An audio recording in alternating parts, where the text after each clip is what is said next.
السلام علیکم ورحمۃ اللہ وبرکاتہ۔ نحمدہ ونصلی علی رسولہ الکریم وعلی آلہ وصحبہ اجمعین، اما بعد فاعوذ باللہ من الشیطان الرجیم، بسم اللہ الرحمن الرحیم۔ وقل للمؤمنات یغضضن من ابصارہن ویحفظن فروجہن ولا يبدين زينتهن إلا ما ظهر منها وليضربن بخمرهن على جيوبهن، صدق اللہ العظیم۔ قابل احترام ماں اور بہنوں، عزیز طالبات و معلمات، میں نے جس آیت کریمہ کی آپ کے سامنے تلاوت کی ہے، یہ سورہ نور کی آیت ہے، جس آیت میں خدا واحد و قدوس نے مومن عورتوں کے لیے بڑی اہم ہدایت فرمائی ہے، جس کو آج کی محفل میں تمام حاضر خواتین کے سامنے پیش کرنا چاہتی ہوں۔ میری ماں اور بہنوں، اس آیت کریمہ میں خالق کائنات نے سب سے پہلا حکم یہی دیا ہے کہ مسلمان عورتیں اپنی نگاہیں نیچی رکھے، پردہ سے رہے، بے پردگی سے پرہیز کرے۔ پردہ بے حیائی کے لیے سب سے بڑی رکاوٹ ہے۔ جب عورتوں سے پردہ رخصت ہو جاتی ہے تو وہ بے حیا بن جاتی ہے، اور جب بے حیا بن جاتی ہے تو اخلاق و کردار سے بھی محروم ہو جاتی ہے۔ اس لیے پردہ عورتوں کے لیے ضروری ہے۔ عام طور پر ہماری خواتین یہ سمجھتی ہے کہ پردہ کا حکم صرف مردوں کے لیے ہے، یعنی مردوں کو عورتوں کی طرف دیکھنا منع ہے اور عورتوں کو مردوں کی طرف دیکھنے میں کوئی حرج نہیں۔ چنانچہ ہماری بعض خواتین مردوں کو بڑے غور سے دیکھتی ہے اور نگاہ پر جانے کے بعد نظریں نیچی نہیں کرتی۔ یہ بھی بڑی بے حیائی اور بے غیرتی کی بات ہے۔ حضور صلی اللہ علیہ وسلم نے فرمایا، اگر پہلی مرتبہ کسی اجنبی شخص پر نگاہ پڑ گئی تو معاف ہے، اور دوسری نگاہ پڑنے پر مؤاخذہ ہوگا۔ حضرت رابعہ بصریہ رحمۃ اللہ علیہ بہت بڑے درجہ کی خاتون صالحہ گزری ہے۔ وہ زہد و قناعت کے اعلیٰ درجہ پر فائز تھی، تصوف کا اعلیٰ مقام ان کو حاصل تھا۔ اس کی نیکی و پارسائی ان کے دور میں بڑے چرچے تھے۔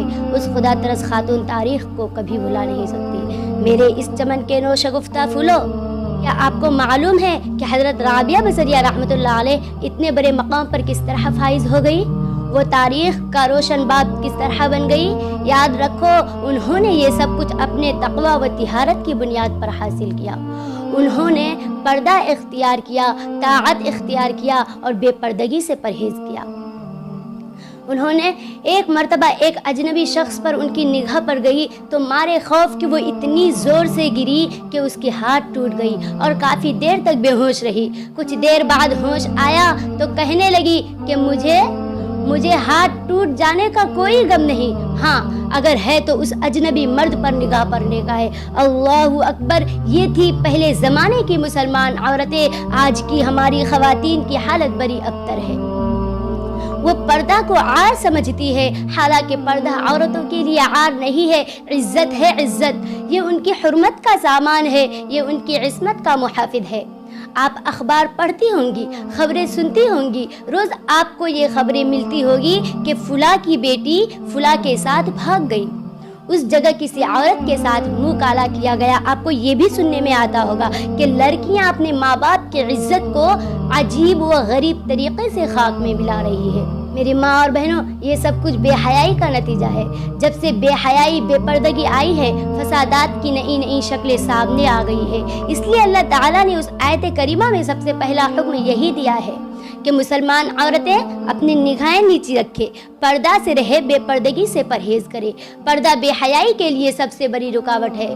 کسی نامحرموں سے کسی طرح کا اختلاط ہرگز نہ رکھے۔ اگر ایک گھر میں دیور، سارو اور ان کے لڑکے ساتھ رہتے ہیں تو یہ سب نامحرم ہیں، ان سے پورے بدن کا چھپانا لازم ہے۔ اگر فتنہ کا خطرہ ہو تو ان سے بھی چھپانا ضروری نہیں، اگر فتنہ کا خطرہ نہ ہو تو ان کو بھی چھپانا ضروری ہے۔ محترم خواتین، میں آپ کو بتاتی چلوں کہ اسی بے حیائی کے نتیجہ میں آج ہماری خواتین نئے نئے ڈیزائن کے لباس استعمال کر رہی ہے، جن میں عریانیت خوب جھلکتی ہے۔ یاد رکھو، ایسا لباس پہننا اسلام میں جائز نہیں، ایسا لباس پہننا اسلام میں جائز نہیں۔ اللہ کے رسول صلی اللہ علیہ وسلم نے فرمایا، رب کاسیۃ فی الدنیا عاریۃ وفی الآخرہ۔